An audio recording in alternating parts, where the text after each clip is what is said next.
Champagne, it is guaranteed to generate excitement.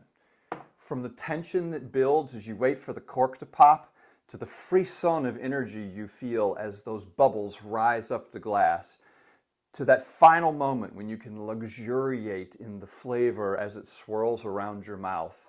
Champagne is truly the grande dame of all wines. And dame is exactly the right word to choose, because champagne would never have achieved the status it has without the efforts of strong, independent, and creative women. Unfortunately, many champagne drinkers are simply not aware of the contributions that women have made to the industry. But that ends now. Join me as we celebrate the pioneering women who helped turn champagne to the wine of choice for every special event, for every special occasion, and now for your everyday drinking pleasure.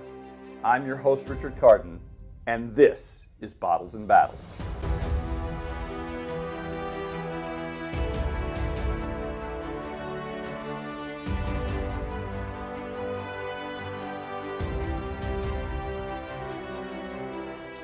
Hello and welcome to Bottles and Battles. Today I'm joined by my wife Allison, and we are in the village of Tours-sur-Marne in the Champagne region. We're going to start today's video with a discussion of some of the strong and insightful women and the impact they've had on the wine industry in France.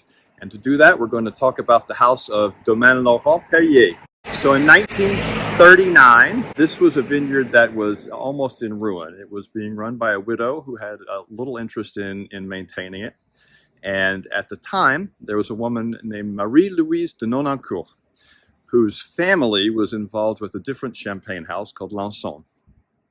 Now, Marie-Louise, knowing how the French inheritance laws worked, where when a person dies, all of their belongings and real estate are split equally among their children, she knew that her family was about to see the Lanson vineyard split in many, many, many pieces. And so she wanted to have a holding for her own family, for her four sons and her. So in 1939, she bought this vineyard and began what would become Laurent Perrier. Now, in the time in 1939, we're in one of the worst harvests in the history of France, and about to head into World War II. And she took quite a risk in that time frame, taking her life savings to buy the vineyard. Following World War II, this house, among the ratings of champagne houses, was probably about 100 in the region. And since then has become one of the top 5 champagne houses. She and her children have done a magnificent job of turning nothing into a wonderful family tradition. Her son, Bernard de Nonancourt, he was a soldier in World War II. He took over the business in 1945 and ran it until his death and helped drive the increase in quality and the increase in recognition for Laurent Perrier. Now, Bernard is known for another reason, and that's because he was one of the soldiers who was the first through the door when the Allied forces entered the Eagle's Nest, Hitler's stronghold up in the mountains. And he was sent in because he was a resident of Champagne who had worked with Champagne to investigate the cellar there. And they found nearly 500,000 bottles of wine that had been stolen from the French during the occupation of France during World War II. And he was able to celebrate with some champagne that he had found from wineries he had worked at before he was sent to the war. So today we're in the village of Le Mesnil-sur-Oger, and we're standing in front of Champagne Salon. Now, Salon fits into our story because in 1940, June 1940, when the Germans began the occupation of France and they descended upon Champagne, Bernard de Nonancourt, who we talked about, the leader of Champagne Laurent Perrier, had been working with a lot of the different wineries around. And he was here when the Germans took over Champagne Salon. Salon at the time was known as one of the most well-respected and most desired champagnes, and it still is today. It's a very pricey and sought-after champagne.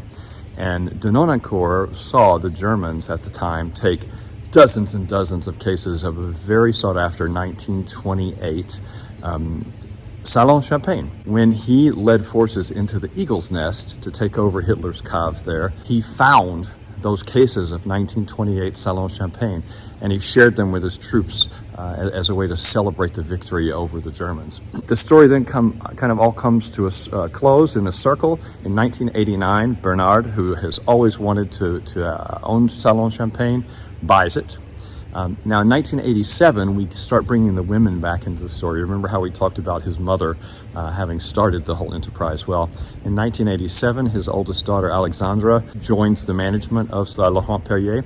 And in 1995, I believe it was, his daughter Stephanie joined, and they took over management of the Laurent Perrier family of champagnes after Bernard's death in 2000. Right now, we're walking towards the Église Notre Dame in the city of Épernay in the Champagne region. And while this isn't the most attractive scenery you're going to see on our tour, there's a reason that I'm showing this to you. During the two world wars, both World War I and World War II, Champagne was an area that was heavily occupied, and it was an area that was much sought after by both the Prussians and the Germans. So during the initial phases of the occupation of France during 1940, the German soldiers came into Champagne and they took bottles and bottles and bottles. In fact, Hermann Goering, Hitler's second in command, was so obsessed with the Champagne region and very specific vintages of Champagne that during those first 2 months of the occupation in June and July, more than 2 million bottles were taken from the Champagne region and sent back to Germany. Now, during this time as well, a Weinführer was put in control of the Champagne region, and his name was Otto Klebisch.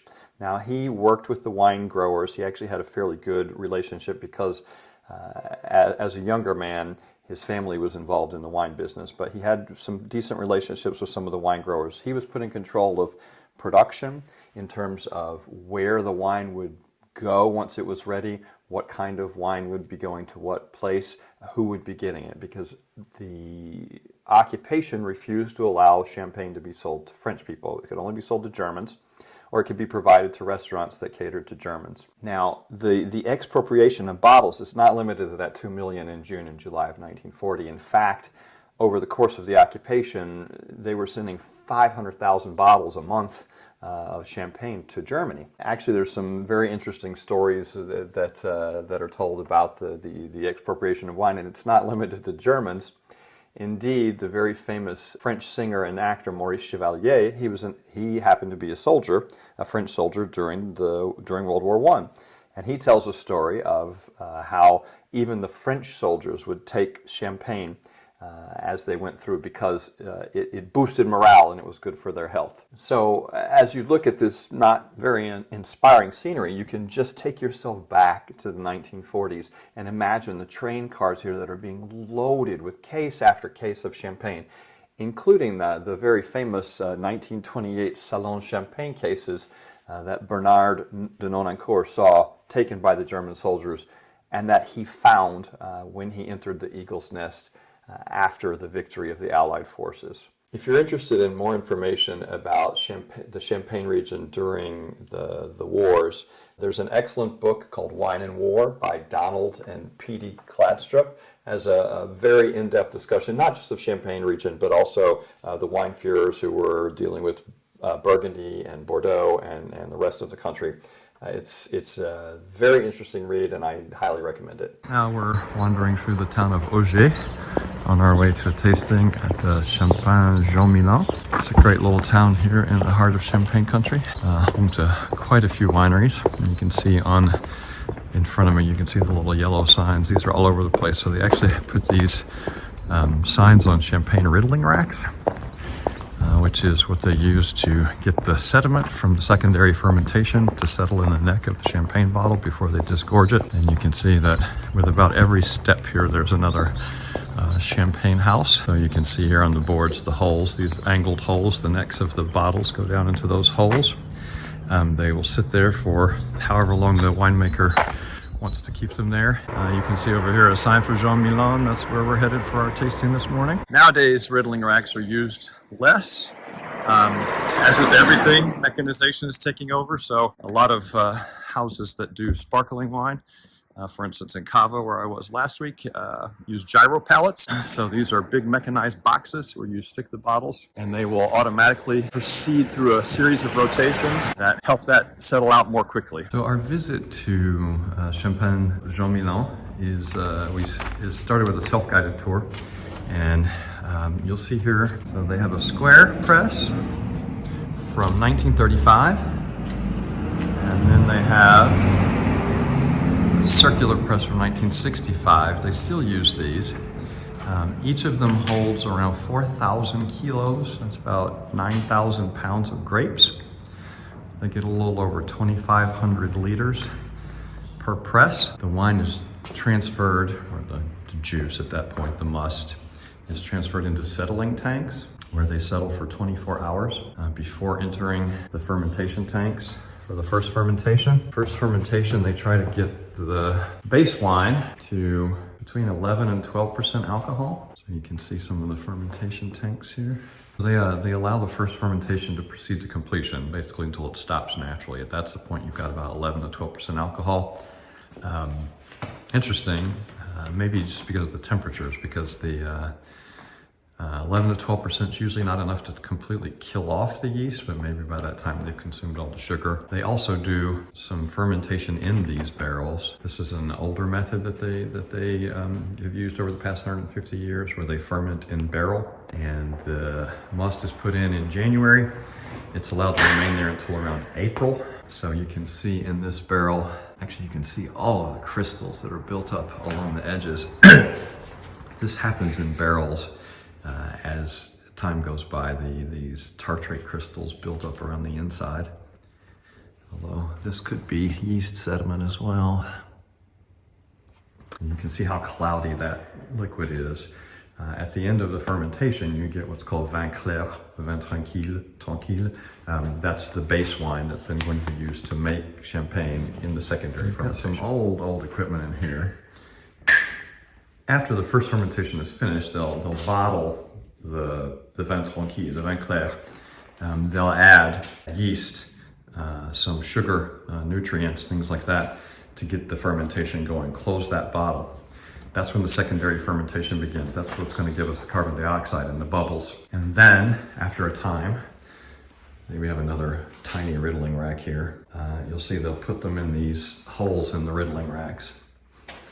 And then they'll allow them to sit there and let the yeast ferment, building up the pressure in the wine, building up the carbon dioxide, utilizing all of that extra sugar. Then as the sediment from the yeast, the dead cells, the byproducts fall out, they collect in the neck.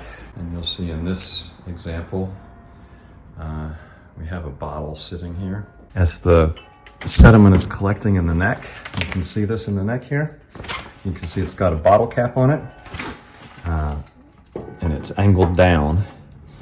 And what they'll do over time is they'll come and they'll twist, and that will cause the sediment to fall down, continue to fall down, and at times they'll angle it farther so that it has a higher pitch, getting the sediment farther down. After that, what will happen is they'll take the bottle out. Typically they freeze the neck, and that makes an ice plug that helps keep the carbon dioxide in. They lift that cap off, pow, the yeast comes out.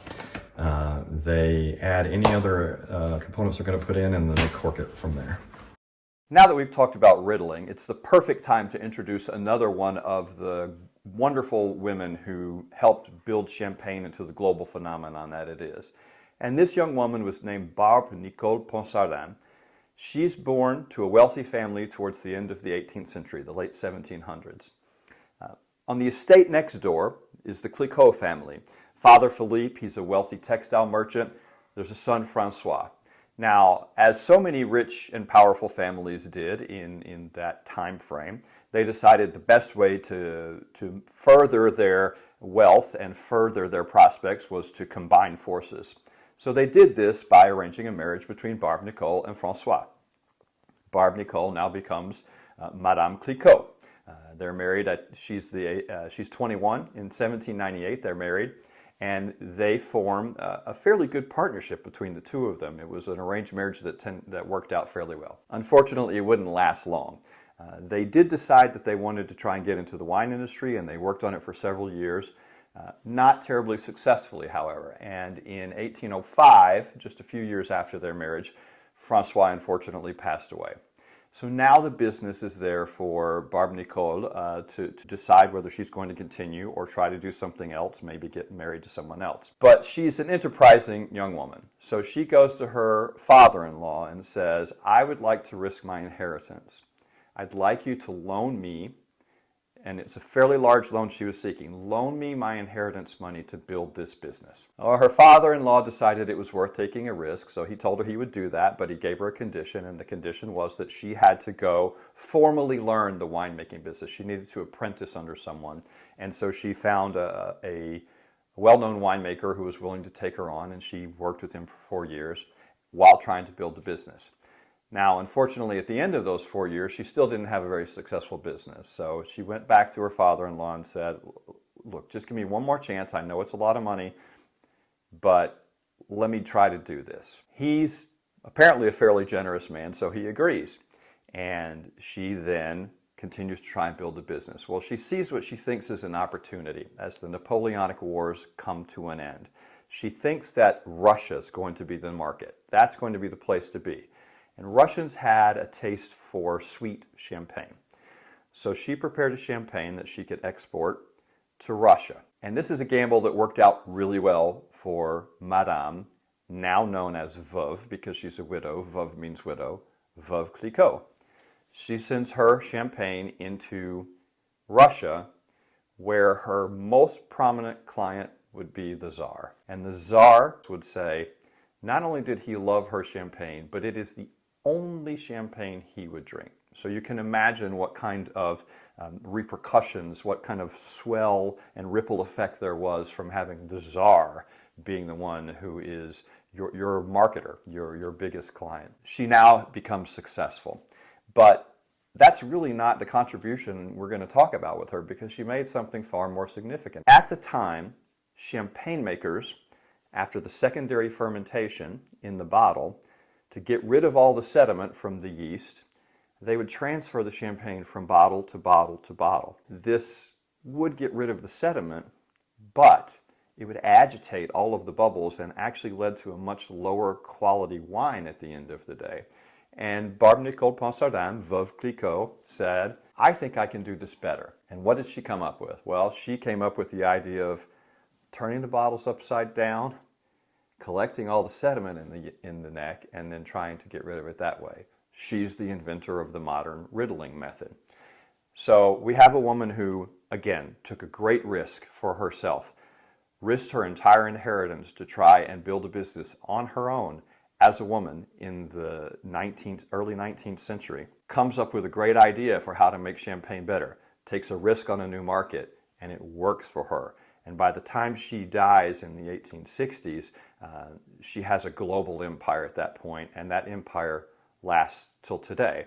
And anyone who's had some experience with champagne knows this brand very well, because they've all seen that bright orange label with the words Veuve Clicquot on it. But it's all because of her enterprising spirit and her innovation and her willingness to say, even given the limitations on women in this time frame, I'm going to do this. And it's interesting, when you drive around the Champagne region, you see a lot of houses that start with that word veuve, widow, because there were so many women who wound up left with properties, left with vineyards because of their husbands dying or being killed in wars.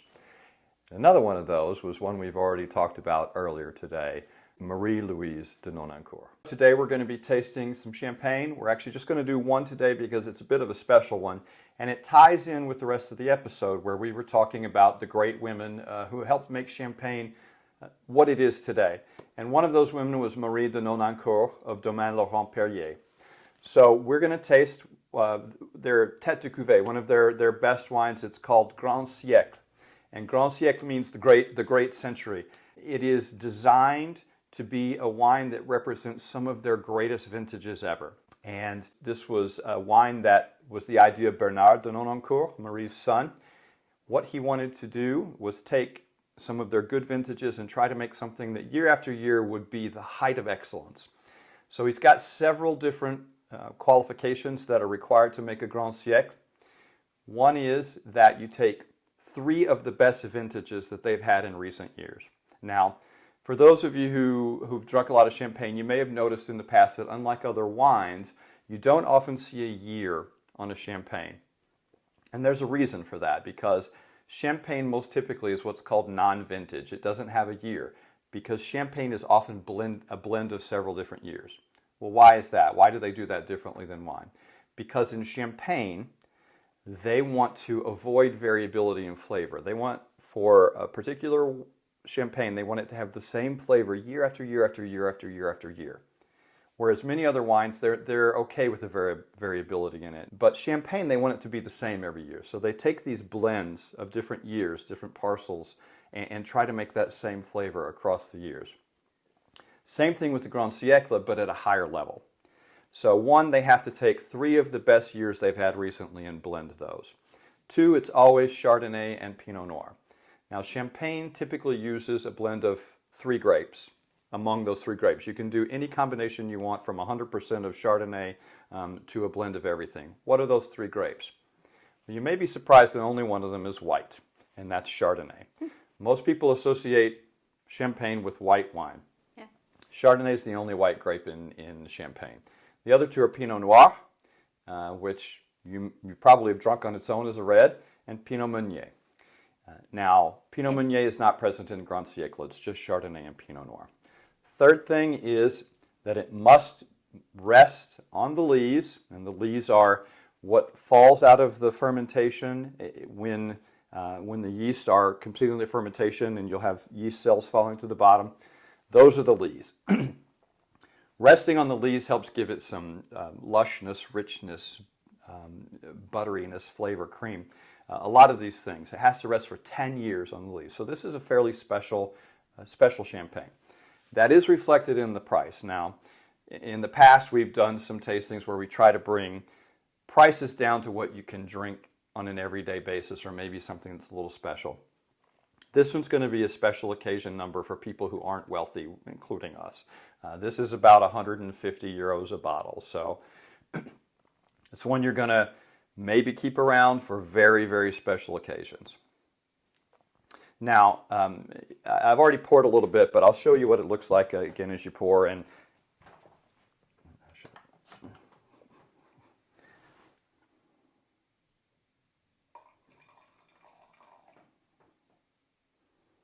so you can see the bubbles going in. We actually opened this last night, had it with our dinner, which was a nice set of lamb chops that was absolutely lovely with the lamb. Yeah, so I noticed that you poured it into the same glasses that we used last time. And traditionally, I've always seen champagne in a taller flute type of glass. Is it okay to drink champagne out of a normal wine glass? So it's probably a question that many of you have, seeing me pour that into a normal wine glass. So there's a couple of things there. First of all, we're trying to use something more along the lines of what's called a universal tasting glass. So that's a glass that you can use for basically any type of wine: white, red, sweets, and champagne. But as a broader answer to that question, you're seeing more often people, especially experts, recommending that champagne be served in a normal wine glass. Why is that? Well, the flute was designed to accentuate bubbles. You get this long column, very narrow, and it forces a lot of bubbles into a small space coming up rapidly. So what you see and experience is the bubbles. Mm-hmm. But champagne is so much more than just the bubbles. You want the wine itself to be something that's just as exciting as the bubbles, just as good. Because if you've got a lot of bubbles but a terrible wine at the end of the day, why would you want to drink that? And more experts want you to be able to experience the actual base wine, to see that there's more to it than the bubbles. And by putting it in a normal glass, you get that kind of oxidation that you get which you want for whites to some degree, reds to a large degree, to open up the wine and to get the experience of what are the actual flavors, what are the actual aromas in the wine. Can you drink it in a flute? If you have flutes at home, feel absolutely free to serve your wine in a flute, especially if you've got a parties. For parties, flutes are fantastic. Everybody wants to see the bubbles, experience the bubbles. If it's New Year, serve it in a flute, absolutely. If you have a nice dinner party with some people who really appreciate wine, serve it in a wine glass and see what they think. And if you haven't tried, try the difference. pour it in a flute, pour it in a wine glass, give it a minute to open up, and notice the difference, because one is going to be about bubbles in your nose, the other is going to be about the wine. So shall we take a look at it? So as always, the first thing I want you to do is take a look at the color. If you've got your white paper, that's great. Angle 30 to 45 degrees. Take a look down at the stem. Now, not surprisingly, you can obviously see the stem in this because it's a white wine. You're going to do that. But you'll notice in this wine that it's verging into the gold tones. It's not just lemon yellow, which many, many white wines are. There's some richness of color here. And if you look at this one from the side, it's actually deepening, right? It's not a light gold. It's actually moving into the medium plus gold tones. Yeah, did you plan your shirt to match the wine? I did not do that, so I'll have to move this over in front of the wall. But it's a very pretty color, and you can see the bubbles coming up from the bottom, rising to the top of the glass. Now we'll give it a swirl and a sniff.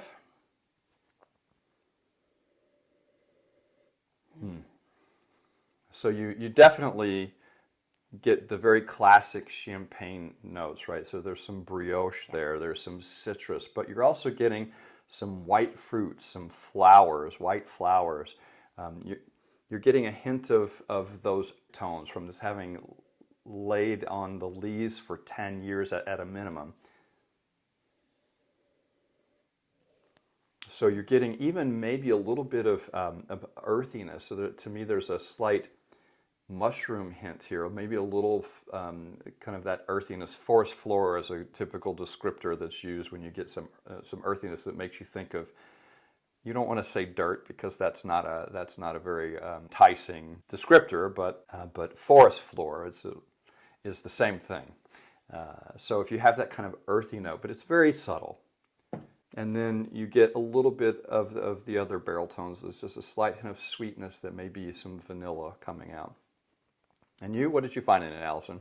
Well, I definitely got the bread, the beautiful bread smell at the beginning, and I get the floral notes, and I get the white fruits that you mentioned, like the pear or white peach smell. Now, I didn't get all of that long list that you just rattled off. I mean, does that make me a bad wine drinker? It took me a long time to be able to sit there and come up with more than one or two things. And part of it is training.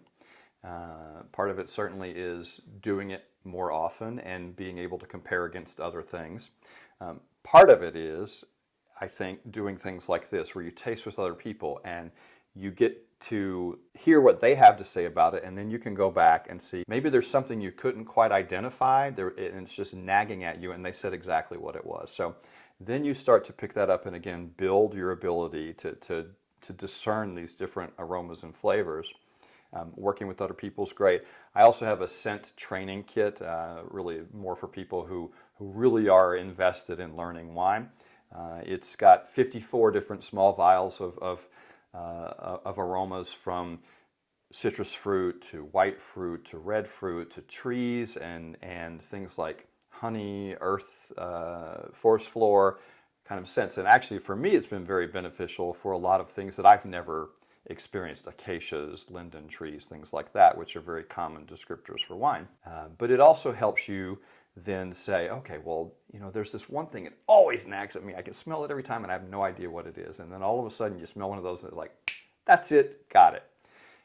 So training, doing. Doing is the best way to do it. 10,000 hours makes you an expert, and no one is going to complain about having to spend 10,000 hours tasting wine. That's true.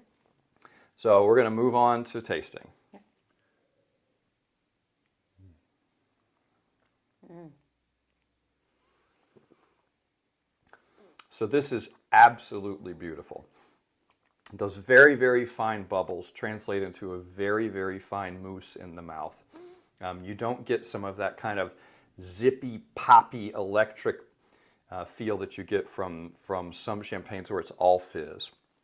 You get this very delicate mousse that kind of fades away into all of the flavors, right? The fruits then come, the bread comes, the sweetness of the vanilla comes, the buttery little mild creamy richness that's there from that aging on the lees comes.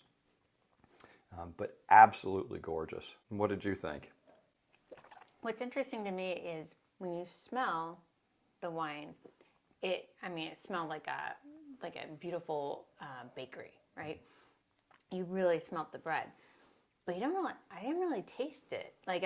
It doesn't taste like I'm drinking bread at all, which in a nice way. Yeah. And I picked up much more of the white fruit and the floral in the tasting, and the bready smell is a very subtle taste. Yeah. And actually, the more I drink this, the less I think of it as vanilla. What I'm actually getting is a more honeyed tone. So with the white, with the florality of it, it's almost like honeysuckle. So if you remember when you were a kid and you went out and you pulled the honeysuckle right off the vine, you popped that flower off and you pulled the nectar off of the flower. That's what this tastes like at the end, is a little bit of that honeysuckle. I can't say that I've ever done that. Now I wish I had. We'll find some for you. Okay. Yeah, so this is absolutely lovely. It is delicate and elegant while also having really lovely flavors. It's very well balanced. It's actually slightly less acidic than I might have expected it to be, but it's very nice balance because you don't want really pronounced acidity here with those more delicate flavors. It would just overwhelm it. So you've got a really nice balance of that kind of light acidity, the light mousse, the very pretty floral white flavors, the light brioche that's there. It's something that really is well positioned for a very special event. Mm-hmm. Would I drink that every day? You're darn right I would if I could afford it. It's something that I think you would love drinking with anything every day. Now, when I say with anything, there's another challenge that I want you to think about, and that is take a meal. I don't want it to be something where your entree is super heavy, but take a meal and try drinking nothing but champagne with it from beginning to end, because a lot of people think about champagne only as this thing you drink before dinner or maybe on a special event like New Year's. It is beautiful across a really nice meal. So from entree to dessert, you can actually have a great meal with nothing but champagne. And I challenge you to try that because I think you'll really enjoy it. Well, you know my favorite thing to have with champagne. I do, but you should tell the viewers. Nothing's better than movie and popcorn with champagne. And we learned that many years ago. We were actually married in Napa Valley. Before the wedding, we had a bunch of friends come out with us, and we did a day where we were just touring the vineyards. And one of the vineyards we hit was Schramsberg, which is a maker of sparkling wine. Can't call it champagne because Champagne is a region in France, but they make sparkling wine in Napa Valley. It's a great tour. I do recommend you go there because they're great people. It's a lot of fun. And they still have a very old school method of riddling. We talked about riddling earlier, where they have someone who he was the master riddler who had been doing this for 25 years, turning the bottles by hand, manually, thousands and thousands of bottles in these cellars, quarter turn every so often for however long they sit there to get that yeast down in the neck to get it out. It's quite the experience seeing him, but they told us that one of their favorite combinations was champagne and popcorn. We'd never tried it, but we brought some Schramsberg home with us, and one of the first things we did was watch a movie, make some buttered popcorn. Buttered's very key on this because it really helps the flavor a lot. Mm-hmm. Buttered popcorn and champagne, and it is just a great experience. Yeah, movie night is good anyway, but when you add in champagne, it's even better. Right. I learned recently in Barcelona that manual riddling actually causes a lot of damage to the people who do it in terms of carpal tunnel, other muscle strains, and actually being in the cellars for the length of time it requires to turn all these bottles can cause respiratory illnesses. So a lot of people are moving to gyro pallets. For whatever you think about that, it works, and it makes it a lot faster for them to get the champagne finished. But in any event, so Grand Siècle was a great choice. All right, so the time has come to give it a rating. Allison, I'm going to let you start. What would you give it? Oh, it's a hell yeah in my book. Yeah, and I would probably put it there as well. Now, you guys know I have 5 ratings from seriously to hell yeah. A lot of wines I'm kind of just putting on the edge here, and I would push this to the edge of hell yeah. It's probably not, you know, at the top of hell yeah. It's moved up from quality content, definitely in the hell yeah range, because it is something that I would keep and offer to my most special guests. But as I told you before, I would drink it every day if I could afford to. But it is definitely a really beautiful wine, from the mousse, which was so fine, the bubbles that were so fine, to that lovely balance of flavors across a whole spectrum, from the primary fruit flavors to those tertiary, more honeyed notes that came out later. So hell yeah on this one. Kudos to Marie de Nonancourt for starting Laurent Perrier. Kudos to Bernard de Nonancourt for coming up with Grand Siècle and for turning Laurent Perrier into the powerhouse it has become today. And kudos to his daughters for continuing the tradition, not just of Laurent Perrier, but of women driving the industry, because they've made such an important contribution over the years. And as we've noted, Champagne would not be what it is without them. So we hope you'll find whatever champagne you like, have a glass, have it with some popcorn, have it with a full meal, and enjoy it. Thanks for joining us today. I know we had a great time exploring Champagne and learning more about it in order to help introduce you to the region and help give you more information about the history of the entire region. It was really interesting, especially to learn a lot about the importance of women in the wine industry in Champagne, and what the industry would have been like had they not taken the reins. I'm very fortunate that I have one of those strong women supporting me and joining me today. Allison, what was your favorite part of our experience in Champagne? I think for me, I've always enjoyed Champagne, and seeing the region and its beauty, it really came together for me that it's not just beautiful in the glass, it's also just a beautiful region to visit. And now when I drink a glass of champagne, like I'm gonna feel like I'm visiting it all over again. Hopefully you've been inspired to go and visit. Hopefully you've been inspired to pull out some champagne and try it yourself, whether it's just a single glass on a special occasion, or as we talked about, doing it with an entire meal, which is a great experience and I highly recommend it. There's an awful lot to see in Champagne. It's a very large region. We only explored just the tiniest bit of it. You can see on our map here, we were kind of down in this region, but there's so much more to it. So there's a lot for you to do and see, and we hope you'll take advantage of that opportunity. Again, thanks for joining us. We've got quite a few more episodes coming up, and we hope you'll come back for those. But in the meantime, happy drinking and have a glass for us.